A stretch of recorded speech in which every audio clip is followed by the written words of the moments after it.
Bonsoir à tous. Il se trouve que je suis déjà intervenu dans cet amphi il y a quelque temps. Je me sens donc en confiance pour aborder avec vous un sujet délicat. Il faut être clair, ce dont je vais parler maintenant n'est pas facile. Nous nous sommes trompés. Nous nous sommes trompés dans les deux sens du terme. Nous nous sommes trompés bien sûr parce que nous avons fait des erreurs. Mais nous nous sommes trompés aussi peut-être parce que nous nous sommes racontés des histoires, éventuellement même nous nous sommes un peu menti. Aujourd'hui, la situation, je ne vais pas refaire un état des lieux ce soir sur la crise écologique, la catastrophe écologique. Je suis de ceux qui considèrent qu'il ne s'agit ni d'une crise ni d'une catastrophe, mais littéralement d'une destruction des conditions de vie. Une destruction de l'équilibre écologique vital, même si le terme est un peu délicat à utiliser. Aujourd'hui, littéralement, il fait jusqu'à moins 50 degrés en Amérique du Nord et plus 50 degrés en Australie. La planète a peut-être extrêmement rarement rencontré de tels contrastes et les écosystèmes en souffrent directement. La littérature, je vous laisserai consulter la presse, parce que maintenant la question du risque d'effondrement est dans toute la presse. Aujourd'hui, des espèces, des chevaux par exemple, disparaissent sous la canicule en Australie en ce moment même.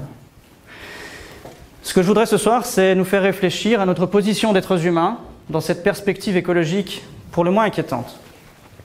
Et reprenons quelques grands paramètres de notre organisation, de notre façon d'être au monde et de notre façon d'avoir des relations avec notre milieu, notre environnement. Reprenons quelques-uns de ces paramètres. Les limites, c'est facile. Nous prenons des ressources dans l'environnement et nous pouvons vérifier chez nous qu'au bout d'un moment, ça s'arrête de prendre des ressources dans un environnement. Dans notre cuisine, quand le placard est vide, le placard est vide. Et il faut absolument aller au supermarché en bas pour le remplir à nouveau. Pour nous, c'est facile parce qu'on a des supermarchés, mais nous n'avons pas de planète B. Voilà, c'est très simple. Et on peut le vérifier chez nous. Un autre de ces paramètres que nous pouvons vérifier chez nous, c'est notre dépendance stricte à l'énergie.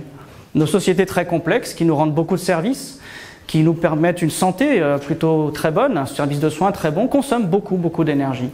Et nous en sommes dépendants. On pourrait imaginer qu'on pourrait se passer d'énergie, et maintenir le même niveau de vie, les mêmes avantages. Eh bien, la plante qui est dans votre salon, elle dépend aussi de l'énergie. Et vous voyez que si vous fermez les volets et que vous arrêtez d'alimenter cette plante en énergie solaire, elle va dépérir nécessairement et elle va finir par mourir. Nous sommes aussi totalement dépendants de l'énergie que cette plante. C'est encore une chose que vous pouvez vérifier chez vous. Je vous proposerai de le faire. C'est assez simple. Les deux expériences suivantes sont un peu plus complexes, ou en tout cas vous verrez qu'elles sont très difficiles à réaliser, mais vous pouvez vraiment faire le test chez vous. Vous faites un gâteau, vous l'oubliez dans le four. Il est trop cuit, il est brûlé. Essayez de récupérer les ingrédients de votre gâteau pour en faire un autre à la cuisson idéale. Vous n'y arriverez pas. Ça s'appelle le principe de non-réversibilité. Je simplifie à peine. Lorsqu'une transformation physique est faite, il n'est pas possible de revenir en arrière à notre échelle.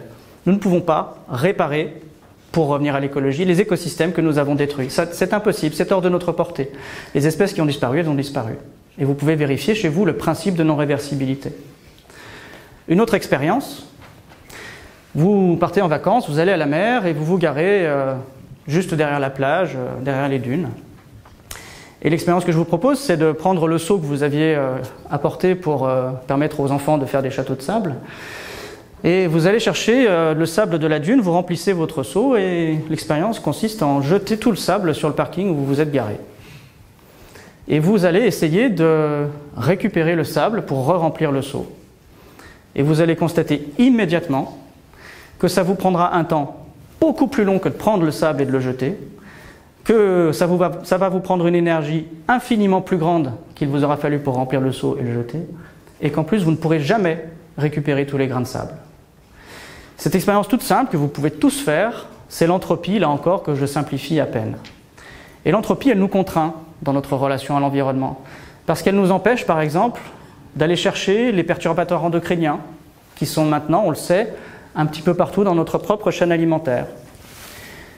L'entropie, elle nous empêche de récupérer les plastiques qui se dispersent dans l'océan et qui se désagrègent et qui finissent en microparticules.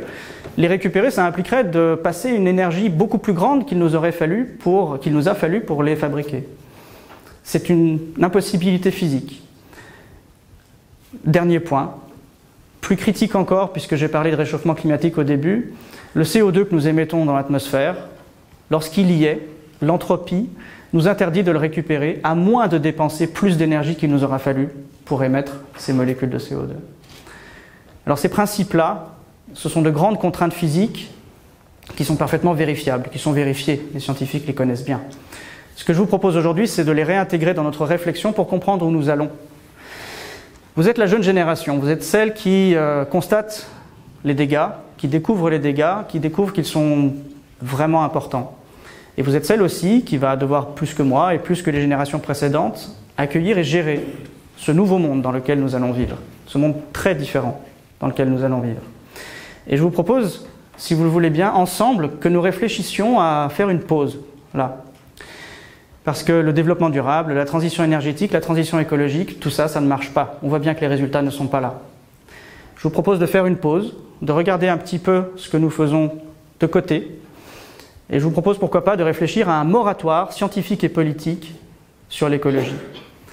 Un moratoire scientifique parce qu'évidemment on va faire appel à la science, celle que vous étudiez ici, et on va faire appel aux politiques parce qu'il faudra maintenir l'action. Il va falloir continuer à agir et à maintenir une adaptation possible, à protéger notre prochain et à protéger autant que possible notre environnement. Ce moratoire, cette grande réflexion que nous pourrons mener à partir de maintenant, c'est autour de 3 questions que je veux vous le proposer, ce moratoire. Première question fondamentale, à laquelle nous aurions dû déjà répondre depuis longtemps. Est-ce que l'humanité est capable de protéger son environnement? Moi, j'en sais rien. Et je ne peux pas le présupposer. D'autant plus que je constate exactement l'inverse. Nous constatons exactement l'inverse. Nous devons commencer par nous poser cette question, ou plutôt la poser maintenant qu'il est peut-être trop tard pour certaines choses. Mais recommençons ce travail-là. Deuxième question fondamentale. Nous avons un problème énergétique. Est-il possible de substituer une énergie par une autre?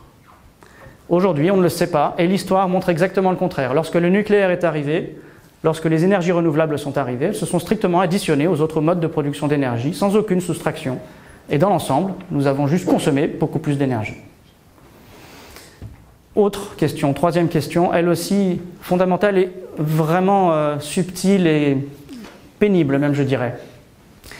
Nous investissons les nouveaux modes de production d'énergie, dits de substitution, le nucléaire, les énergies renouvelables, le photovoltaïque, l'éolien, en espérant que ça se substitue un jour aux autres modes de production plus polluants. On ne le constate pas. Mais aujourd'hui, on constate même qu'il est possible que ces nouveaux modes de production aident à exploiter plus encore les anciens. Je vais vous donner 4 exemples. Il y en a beaucoup plus, mais je vais vous en donner 4. Aujourd'hui, certaines plateformes pétrolières maritimes sont alimentées littéralement par de l'énergie renouvelable, afin justement de pouvoir plus encore alimenter nos sociétés avec le pétrole qui est extrait du sol, plutôt que de se servir du pétrole pour alimenter les plateformes, pour aller chercher le pétrole, ce qui est absurde. Donc on utilise les énergies renouvelables pour finalement optimiser notre extraction de pétrole. Aujourd'hui, on fabrique des tours à concentration solaire. Vous voyez ce que c'est, des grands parterres de miroirs qui réfléchissent la lumière du soleil dans une tour, qui chauffent de l'eau. Et cette eau chauffée est injectée dans le sol, dans les nappes de pétrole, pour fluidifier ce fameux pétrole très difficile à sortir du sol. On utilise de l'énergie solaire pour finalement, vous aurez compris, émettre plus de gaz à effet de serre au final. La Chine aujourd'hui reprend des essais qui avaient été menés aux États-Unis au XXe siècle sur une technique nucléaire qui permet de fracturer le sol pour faciliter l'extraction du gaz de schiste, lui aussi très difficile à sortir du sol. Vous voyez que peut-être que ce que je vous raconte est choquant par rapport à ce qu'on entend habituellement dans les discours écologiques, mais nous avons une ambition de transition énergétique et en face, nous n'avons que des résultats qui montrent que les émissions de CO2 augmentent chaque année. Et ces hypothèses, en l'occurrence la dernière que j'appelle l'hypothèse du renforcement synergique des énergies, qu'elle soit vraie ou fausse, je n'en sais rien, mais nous devons la poser en tant que scientifiques. Une première piste de réflexion plus accessible au quotidien pour savoir si vraiment nous sommes capables de protéger l'environnement. Posons-nous la question, quelque action que nous fassions, une action du quotidien ou une action avec une vertu espérée de protection de l'environnement, demandons-nous si en fait cette action-là, quelle qu'elle soit, elle participe à faire vivre, à permettre l'existence du toucan, du koala dans son milieu naturel ou de n'importe quel être vivant dans son milieu naturel. Je n'en suis pas sûr, je ne sais pas si les actions que nous faisons, quelles qu'elles sont, quelles qu'elles soient, aident la vie à se déployer sur la planète Terre. C'est ce type de questions que nous devons nous poser pour savoir où nous allons. Ensemble, vous êtes vraiment cette génération-là qui va devoir s'approprier ces nouveaux défis, puisque c'est le sujet de ce soir. Moi, je suis convaincu que ces défis-là sont les plus grands que l'humanité aura peut-être jamais à se poser de toute son existence. La question de savoir si l'humanité a jamais protégé son environnement, elle est fondamentale. Peut-être qu'elle nous définit en propre, peut-être qu'elle est rangée quelque part en nous, coincée dans notre inconscient et que nous avons du mal à la faire ressortir pour la traiter et du coup aider vraiment notre prochain. Vraiment, ce défi-là, il est majeur, central pour moi. Et c'est un défi méritant. Lorsque nous aurons répondu à cette question, quelle que soit la réponse, nous pourrons avancer éclairés vers l'avenir.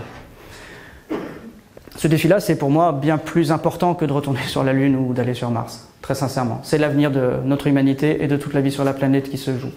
Alors je sais bien que j'ai eu un discours un peu plus sombre que les autres ce soir, mais je suis convaincu d'une chose, c'est que se confronter frontalement à notre nature, aux contraintes physiques, qui nous montrent bien que nous ne sommes pas tout-puissants. Nous n'avons pas la main sur la thermodynamique ou sur l'entropie. Ce n'est pas des choses que nous avons inventées nous, c'est des choses qui étaient là avant nous.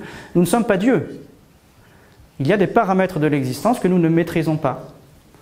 Et je suis convaincu qu'en tentant de répondre à la question de savoir si l'humanité est capable de protéger son environnement, et je reprendrai l'intitulé des conférences de ce soir, certes, une part de l'avenir est sombre, mais je suis convaincu que ces réflexions-là, ces nouveaux défis sont la condition nécessaire pour retrouver la lumière. Je vous remercie.